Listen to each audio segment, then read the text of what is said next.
আসসালামু আলাইকুম প্রিয় দর্শক।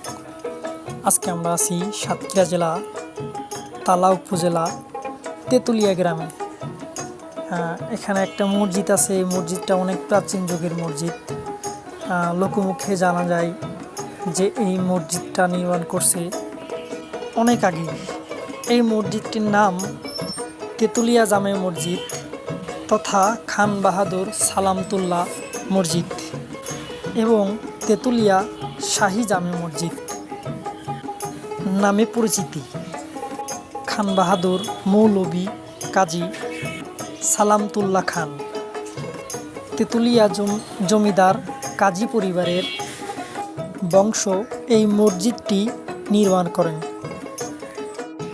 এই মসজিদটি আপনার নির্মাণ যখন করছে এরপর থেকে এই মসজিদের কোনো কাজ করা হয় নাই। মসজিদটি